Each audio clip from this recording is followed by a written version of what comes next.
이 세상을 살아가는 목적이 무엇이냐고 사람들에게 물어보면 많은 분들은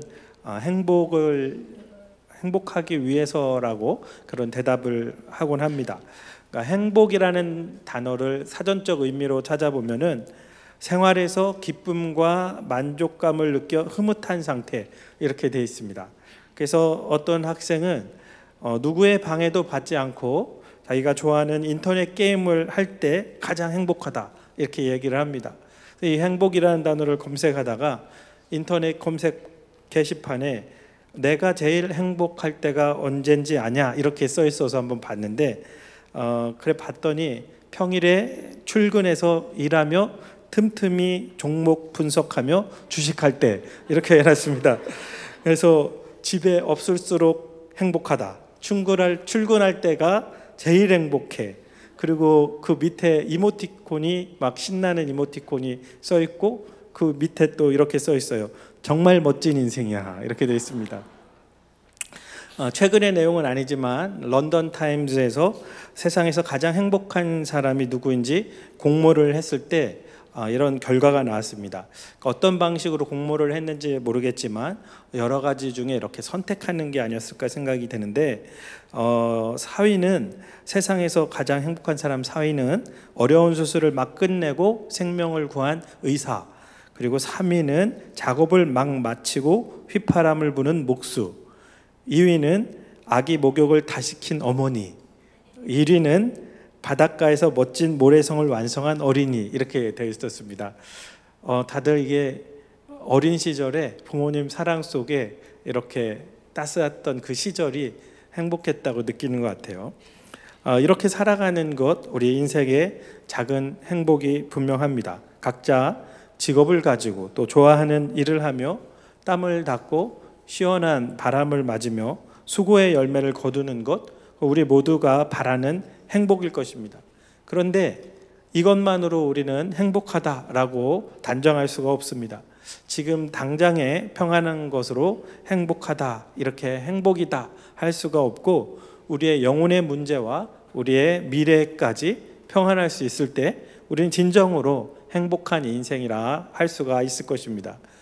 독일의 그림 형제가 집필한 그 동화집이 있죠. 그 중에 이제 헨젤과 그레텔 이야기가 있습니다. 헨젤과 그레텔은 이제 양부모에게 버려져서 숲속에서 길을 헤매다가 과자로 만든 집을 찾게 되죠. 거기서 꿈과 같이 행복한 시간을 보내게 됩니다. 저도 동화책을 어린 시절에 읽으면서 과자로 만든 집, 막 이렇게 지붕이 빵으로 돼서 빵을 딱 뜯어 먹는 그런 상상을 하면서 너무 재미있게 읽었었던 기억이 있습니다. 그런데 과자로 만든 집에 있었던 이 헨젤과 그레텔을 행복한 아이라 할 사람은 아무도 없을 것입니다. 왜냐하면 그 집은 길 잃어버린 아이를 잡아먹기 위해 마녀가 만든 덫이었기 때문이죠. 그래서 이 아이들 헨젤과 그레텔은 지금 꿈만 같은 과자집에서의 시간을 보내고 있지만 행복이라고 할 수가 없는 거죠.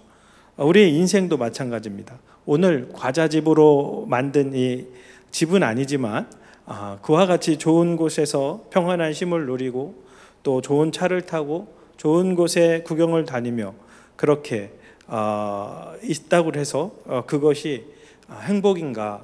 우리가 인생 가장 마지막에 하나님께서 예비한 나라, 사랑과 기쁨과 평화의 나라에 들어가지 못하고 죄인들이 들어가는 지옥, 불과 여왕으로 타는 못에 들어간다면 오늘의 안락함을 행복이라고 할 수는 없을 것입니다. 그러므로 사람으로서 진정한 행복은 하나님을 만났을 때 시작이 됩니다. 세상에서 어떤 어려움이 있었을지 몰라도 하나님의 자녀로 살다가 마지막에 천국에 들어갈 수 있는 인생은 행복한 인생입니다. 그러나 세상에서 어떤 낙을 누렸을지 몰라도 하나님 모르고 살다가 하나님 아버지의 집에 들어가지 못하는 인생은 참으로 불행한 인생인 것입니다. 신명기 33장 29절은 말씀합니다. 이스라엘이여 너는 행복한 사람이로다. 여호와의 구원을 너같이 얻은 백성이 누구냐. 이스라엘 백성들은 광야에서 고생스러운 시간도 많았었죠. 그런데 성경은 이스라엘을 향하여 행복한 사람이라 이렇게 선포하고 있습니다. 이 세상 삶의 모든 의미는 우리가 하나님의 자녀가 되고 예수 그리스도께서 우리와 인격적으로 동행하기 시작할 때 생겨나는 것입니다. 음식에 소금이 필요하듯 꺼진 전구에 전원이 필요하듯 그리스도와 함께 할 때 모든 것이 가치가 있는 것입니다. 설거지하거나 마당을 쓸거나 세차를 하거나 우리가 숨쉬며 살아가는 모든 것에 가장 귀한 가치가 부여되는 것입니다. 부하거나 가난하거나 고린도 지역의 노예 신분이거나 주인의 신분이거나 우리가 주님을 만났다면 우리의 진정한 신분은 무엇입니까? 천국 백성이며 창조주 하나님의 아들이요 딸이 될 것이기 때문입니다. 근데 이런 놀라운 구원을 받았다면 그 다음 우리는 어떤 행복을 기대하며 살아가야 되겠습니까? 때때로 우리는 이런 생각을 하게 됩니다. 예수 안에서 과자집에서만 살 수 있다면 좋겠다. 예수 믿고 편안하고 넉넉하고 힘든 일도 생기지 않고 그렇게 하나님의 나라 갈 때까지 살았으면 좋겠다. 이런 생각을 하게 될 때가 있습니다. 그래서 우리의 기도는 예수 그리스도 안에서 다 잘 되게 해달라는 것이 됩니다. 이것이 나쁜 것이 아니죠. 하나님의 자녀가 되어서 부하게 평안하게 살아가는 것은 좋은 것입니다. 그런데 믿음의 삶을 살아가는 우리에게는 이것이 전부가 아닙니다. 하나님께서는 우리가 예수 그리스도 안에서 평안하게 살아가는 그 삶을 넘어서 예수 그리스도를 따라 더 깊고 넓은 은혜의 바다로 나아가기를 바라십니다. 그러면 예수 그리스도를 통하여 전해주시는 진정으로 가치 있고 아름다운 삶은 무엇일까요? 첫 번째로 진정으로 가치 있는 삶은 영혼 구원을 위해 힘쓰는 삶입니다. 예수님께서는 하나님의 아들이시지만 우리와 똑같은 육신의 몸을 입고 오신 분입니다. 빌립보서 2장 6절에서 8절 말씀 있죠. 그는 근본 하나님의 본체시나 하나님과 동등됨을 취할 것으로 여기지 아니하시고 오히려 자기를 비워 종의 형체를 가지사 사람들과 같이 되셨고 사람의 모양으로 나타나셨다. 이렇게 말씀하고 있습니다.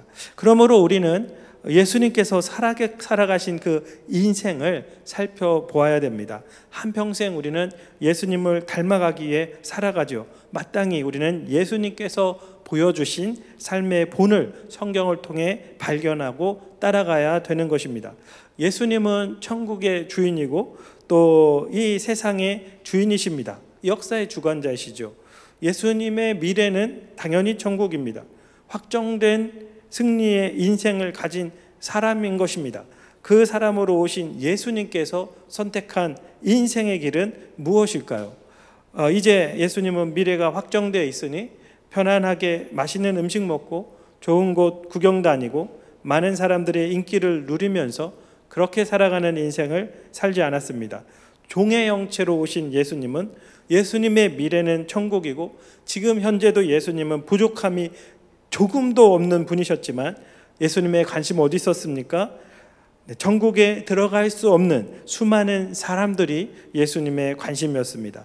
예수님은 그들을 사랑하시기에 그들을 천국으로 이끌기를 원하셨습니다. 외모를 보지 않으시고 건강함의 정도를 측정하지 않으시고 부한자라고 제외하지도 않고 어린이라고 제한하지도 않고 예수님은 그가 어떤 사람이든 어떤 죄인이든 모든 이들이 천국에 들어갈 수 있기를 바라셨습니다.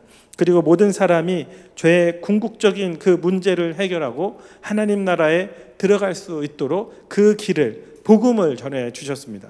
예수님께서는 자신이 이 세상에 오신 목적에 대해서 여러 번 말씀하셨죠. 내가 온 것은 양으로 생명을 얻게 하고 더 풍성히 얻게 하라는 것이라.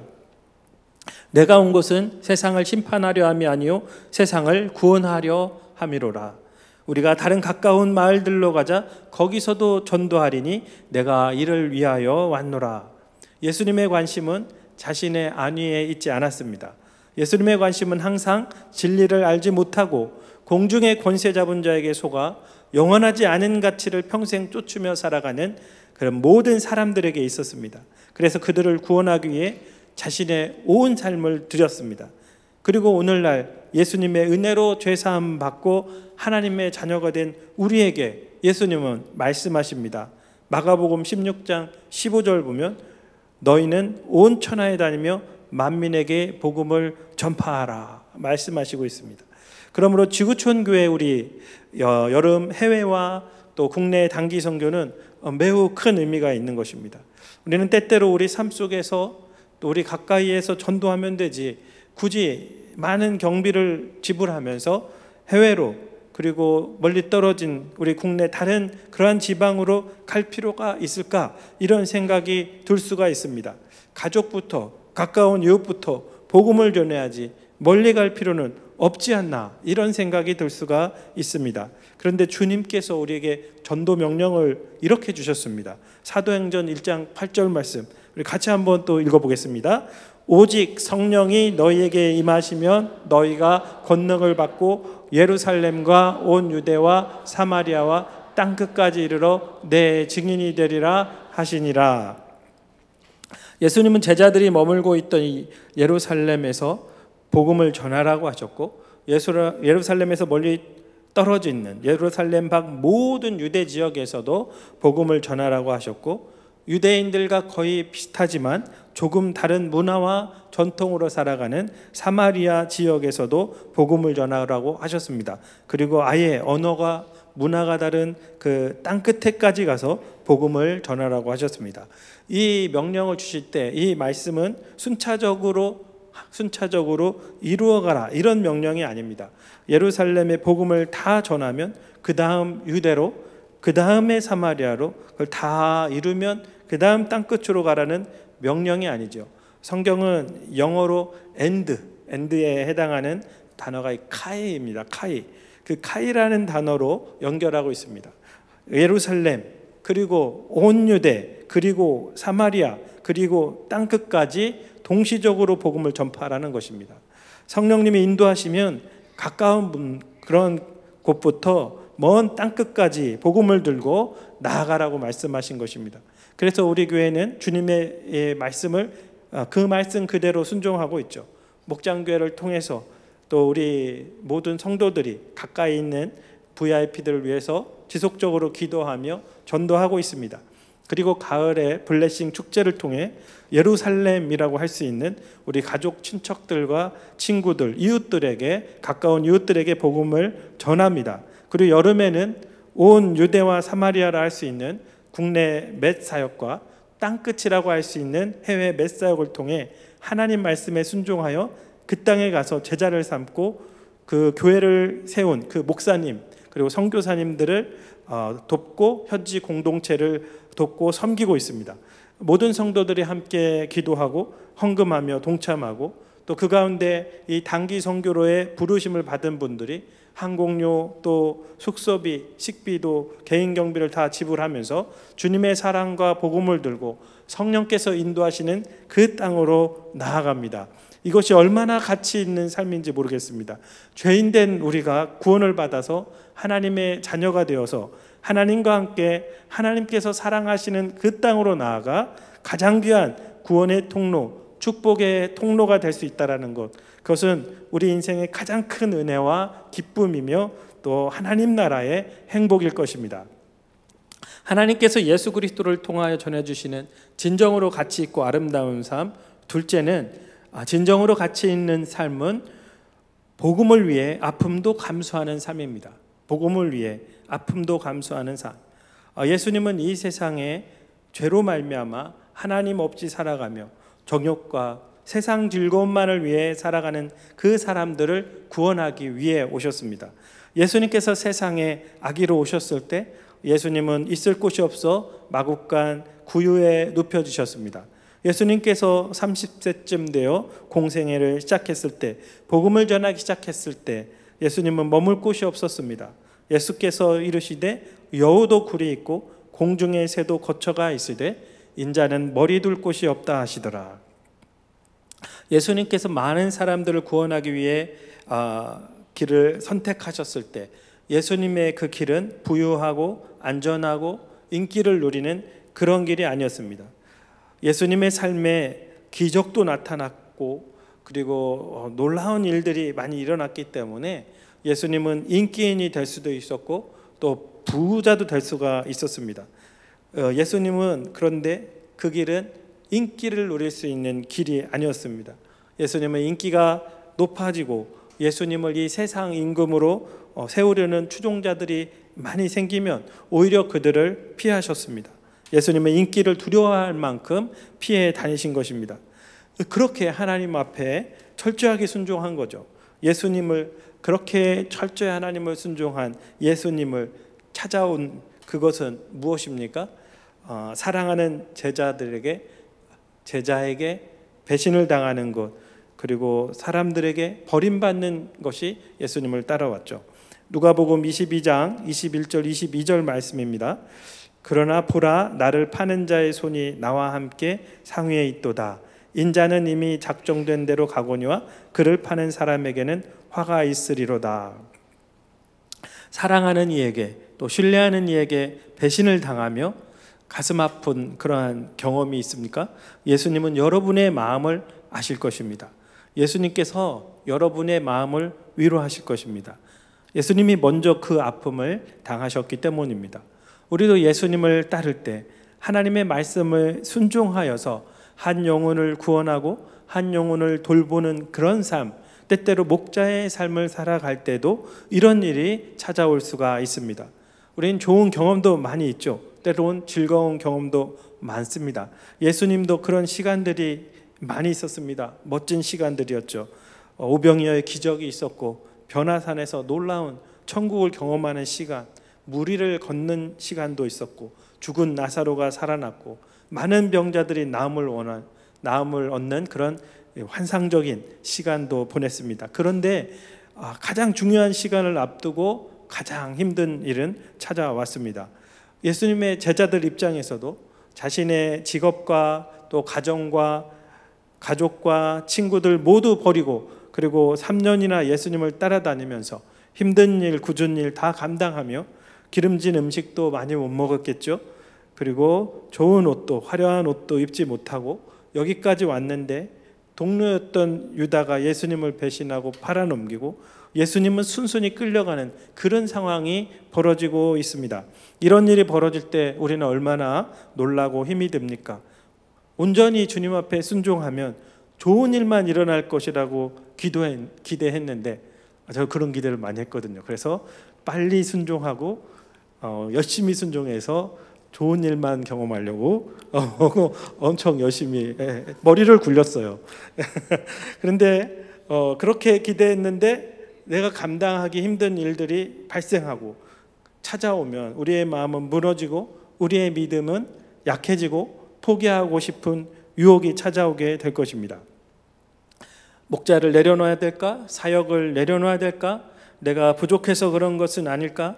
때로는 하나님께 왜 그러십니까? 이렇게 하소연하게 되기도 합니다. 때로는 우리 삶에 질병이 찾아오고, 때로는 사업에 어려움이 찾아오고, 때로는 가슴 아픈 사건들이 우리를 찾아올 때가 있습니다. 더 이상 참기 힘든 순간, 더 이상 견디기 힘든 그런 상황 속에서 예수님은 제자들에게, 그리고 우리에게 뭐라고 말씀하실까요? 오늘 누가복음 22장 51절 말씀을 우리 함께 읽겠습니다. 예수께서 일러 이르시되 이것까지 참으라 하시고 그 귀를 만져 낫게 하시더라. 베드로는 너무나 화가 났습니다. 하나님의 아들이신 것을 알잖아요. 그리스도이신 예수님을 대적하는 이 모든 사람들을 칼로 베고 싶었습니다. 혈기왕성한 베드로는 예수님께 묻지도 않고 칼을 꺼내어 대제사장의 종 말고의 귀를 베어버렸습니다. 그러나 더 화가 나야 될 그 예수님은 화를 내지 않으시고, 예수님은 그 순간에도 말고의 귀를 고쳐주셨고 불쌍히 여기셨으며 베드로에게 이것까지 참으라 이렇게 말씀하고 있습니다. 우리가 주님께서 기뻐하시는 일을 이루기 위해 헌신할 때 우리에게도 참기 힘든 시간이 찾아옵니다. 한 사람이 주님께 돌아오기 전에, 한 목장이 하나님 뜻 안에서 은혜로 충만하기 전에, 선교지에서도 선교사님의 사역이 은혜로 꽃피우기 전에 참을 수 없는 그런 시간들이 찾아올 수가 있습니다. 왜 그렇습니까? 사단 마귀는 하나님의 은혜가 이 세상에 임하는 것을, 우리 가운데 임하는 것을 너무 싫어하기 때문에, 부흥의 불을 꺼뜨리려고 하기 때문에 그런 도전으로 이렇게 찾아오는 것입니다. 에이미 카마이클이라는 여성 선교사가 있습니다. 싱글 여성 선교사인데 이때 당시에 북 아일랜드 출신이었고 1895년도 그때부터 인도 남부 타밀 지역 선교를 시작한 분입니다. 그녀는 인도 사역 전에 일본으로 먼저 파송을 받아 사역을 시작했는데 시작한 지 얼마 안 돼서 뇌염에 걸려서 사역을 할 수가 없는 지경이 됐습니다. 그래서 아주 오랜 시간에 걸쳐 치료를 받아 회복하고 이제 다시 부름을 받아서 시작한 곳이 인도였습니다.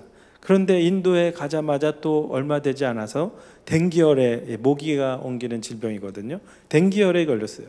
댕기열도 요번에 그 지역을 갔더니 치료제가 요즘도 없더라고요. 알아봤더니.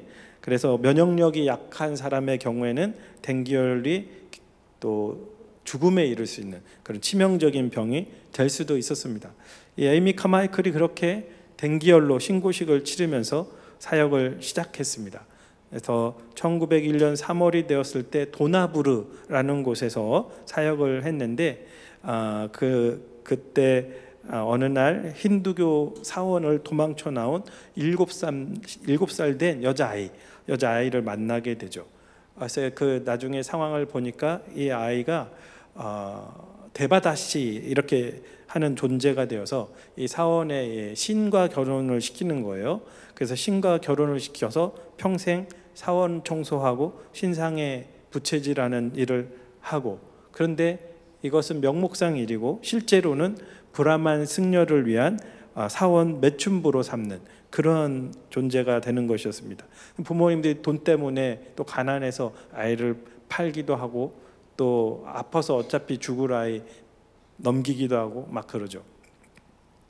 그래서 이 아이를 보호하고 이 사원 세력들에게 넘겨주지 않는데 여성 혼자 어떻게 감당할 수가 있었겠어요. 근데 하나님의 은혜로 이 아이를 뺏기지 않고 보호할 수가 있게 됐습니다. 그래서 이것을 계기로 해서 이 아이들을 구출하여 보호하는 공동체, 도나부르 공동체 사역이 시작됐고 또 이것이 확장되고 또 많은 고아들도 돌보는 그런 공동체로 확장되기 시작했습니다. 장소가 좁아지고 재정은 부족해지고 너무 많은 사역으로 인해서 과로로 쓰러지기 일부 직전이 되었던 거죠. 그래서 어쩔 수 없는 휴식을 위해서 잠시 좀 떨어져 있는 우타라는 곳에 가셔서 좀 휴식을 취하고 있는 사이에 엄청난 일이 이 공동체에 닥칩니다. 이 에이미 선교사가 휴식하는 기간에 이질이 이곳에 요가실을 강타하여서 10명의 아이들이 죽게 됐습니다.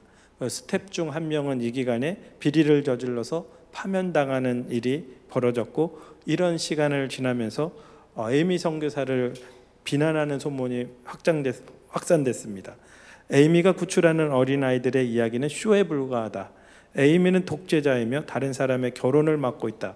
에이미는 이곳에 오는 사역자들을 비난하고 모함하여 날개를 꺾는다. 복음을 위해, 복음을 전하기 위해, 또 사원으로 팔려가 평생을 우상 숭배 속에서 고통당하며 살아갈 이 아이를 돕고 또 누군가 돌봐줄 수 없는 그런 아이들을 돌보고 또 인도의 잘못된 풍습을 바로 잡으면서 복음을 전하며 온몸이 부서져라 힘을 다했는데 이 에이미를 찾아온 것이 뭡니까? 이 양육하는 아이들의 죽음, 부족한 재정과 또 비난과 공격들이었던 것입니다. 하지만 하나님께서는 예수 그리스도를 따라 가장 아름다운 가치를 따르는 이들을 도와주십니다. 그러므로 하나님께서 예수 그리스도를 통하여 전해주시는 진정으로 가치 있고 아름다운 삶, 세 번째는 부르심의 목적을 이루게 하시는 하나님의 도우심을 경험하는 삶입니다. 우리는 때때로 우리에게 닥칠 일을 모르고 있다가 어느 날 갑자기 찾아오는 일들로 인해서 힘들어할 때가 있습니다. 그러나 예수님은 예수님 앞에 닥칠 일들을 알고 계셨습니다. 그리고 그 일이 다가올 때 감당하는 것이 무척 어려운 일이라는 것을 알고 계셨습니다. 그때 예수님은 그 상황을 어떻게 이겨내셨을까요? 하나님의 아들이니까 그냥 이겨내셨을까요? 우리는 예수님의 신성을 믿지만 예수님의 신성을 배울 수는 없습니다. 예수님의 신성을 조금도 배울 수가 없죠.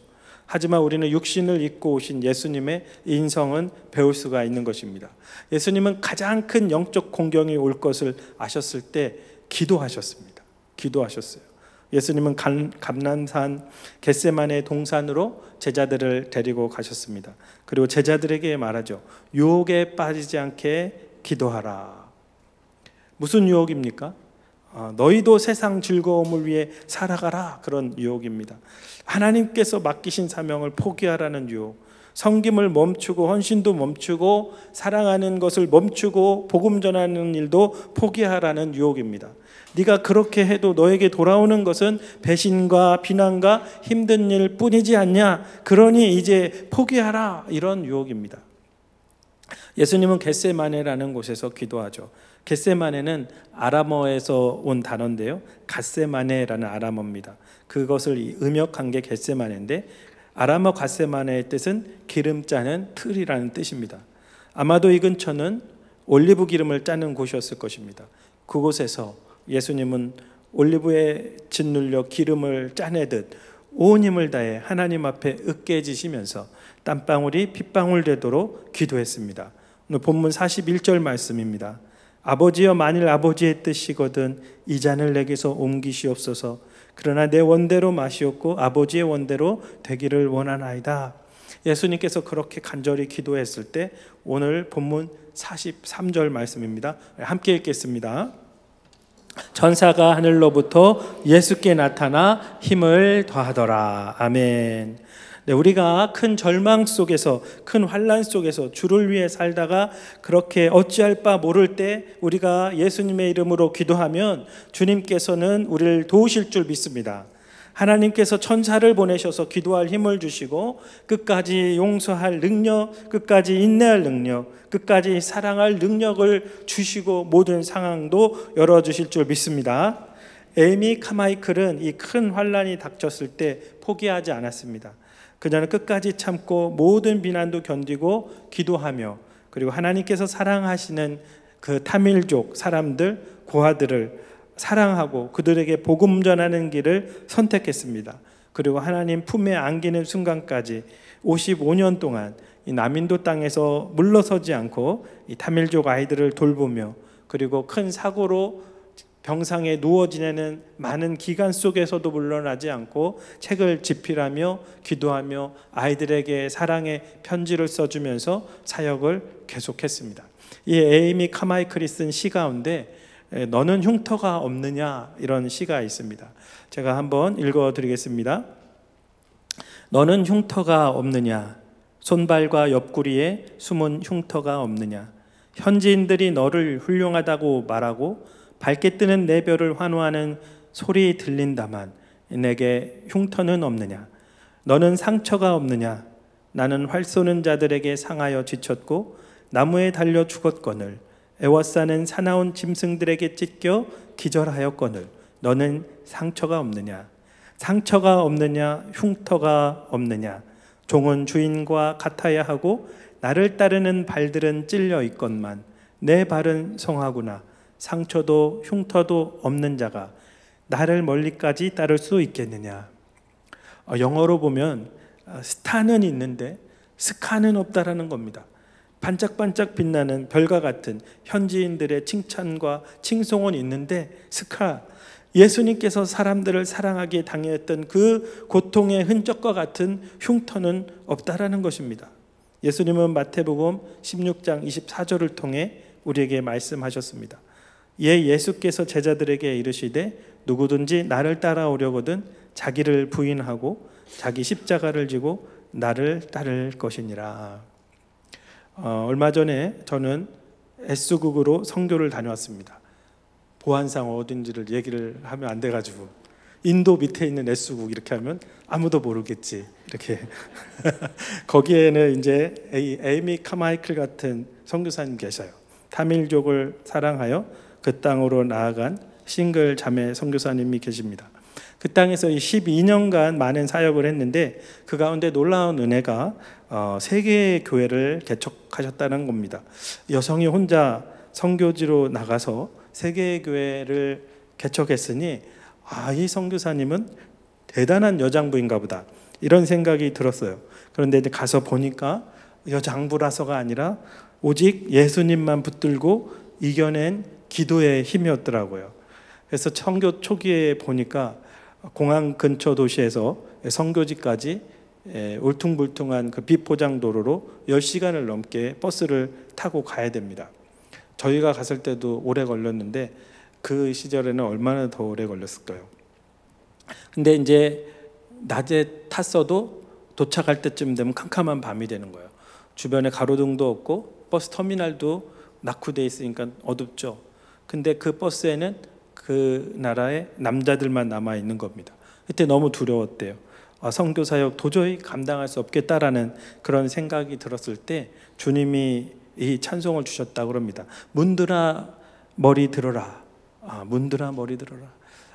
그래서 두려워하지 말고 그렇게 고개 숙이고 있지 말고 머리를 들고 주를 위해 나아가라. 내가 너를 지켜주겠다.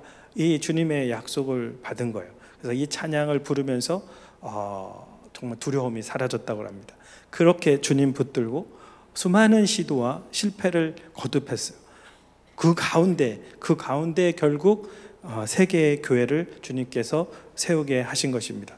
그리고 그 제자들이 이 각 교회의 리더로 이렇게 세워지게 되는 놀라운 은혜가 있었습니다. 이 주교총 교회 목자 출신이거든요. 그리고 목자로서 평신도 선교사이시거든요. 얼마나 자랑스러운지 모르겠습니다.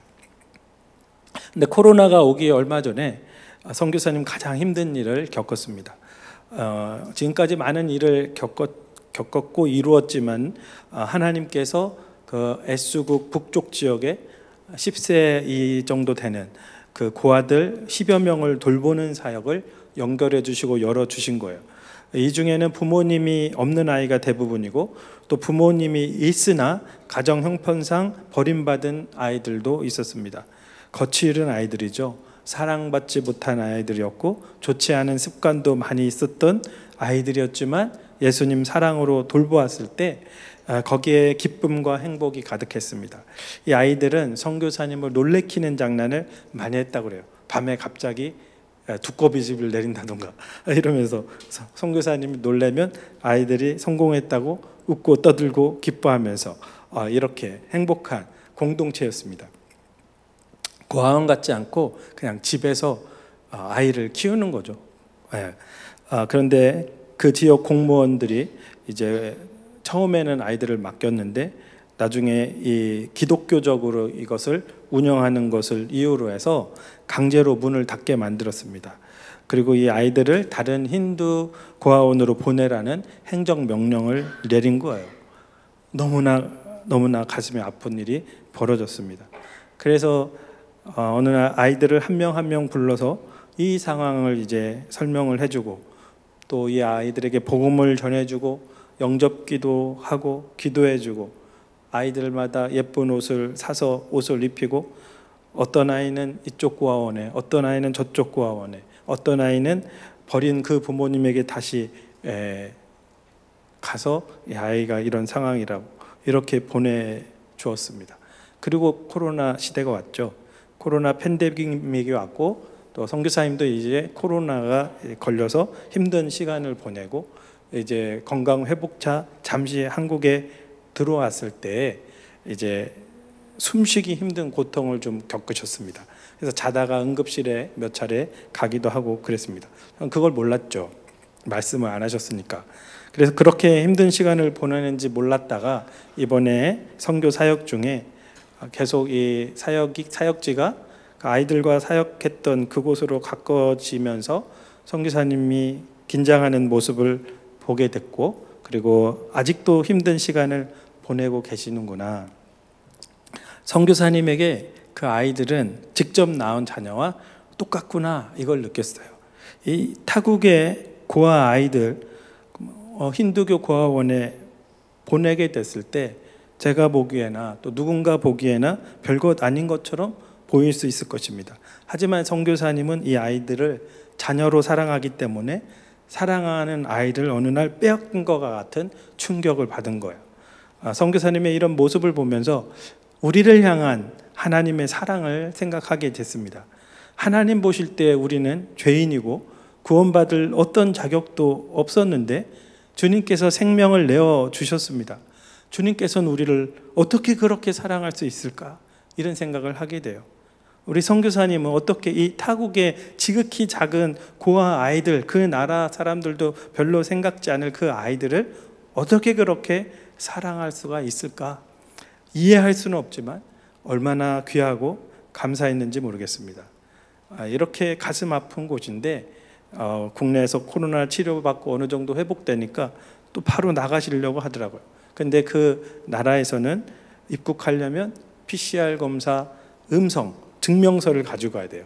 그런데 코로나를 알았던 사람은 몇 달이 지나도 양성으로 나옵니다. 그래서 갈 수가 없었죠.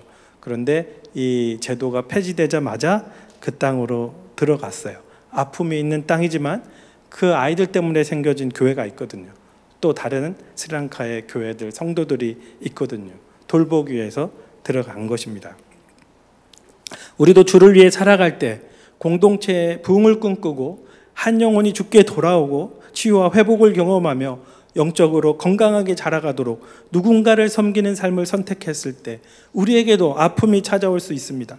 그러나 그런 시간 우리도 예수님처럼 기도의 자리로 나아갑시다. 예수님께서는 기름 짜는 틀에서 으깨지는 올리브처럼 자신의 모든 것을 하나님께 올려드리며 고통 속에서 아픔 속에서 기도했습니다. 자신을 팔아넘기는 유다, 예수님의 마음을 조금도 이해 못하고 높은 자리에 앉게 해달라고 하는 제자들, 이제 날이 밝으면 찾아올 대제사장이 보낸 무리들, 예수님이 사랑하셔서 구원하러 온 이들에게 버림받고 죽임당해야 하는 그런 순간 앞에서 예수님은 땀방울이 핏방울이 되도록 기도하셨습니다. 끝까지 사랑할 힘을 달라고 기도했을 것이며 끝까지 인내할 힘을 달라고 기도했을 것입니다. 나를 찌르는 그들까지 구원해 달라고 간절히 기도했을 것입니다. 기도하신 후에 예수님은 자신을 잡으러 온 자들까지 사랑할 수가 있었습니다. 그리고 십자가에서 죽기까지 끝까지 모든 사람들을 사랑하실 수가 있었습니다. 예수님은 그 어떤 순간이 와도 기도로 승리할 수 있다라는 것을 우리에게 보여준 것입니다. 그리고 오늘 주의 일 하다가 어려움을 당하는 우리 모두에게 말씀하십니다. 이것까지 참으라. 유혹에 빠지지 않게 기도하라. 내가 너를 도와줄 것이다. 기도하겠습니다.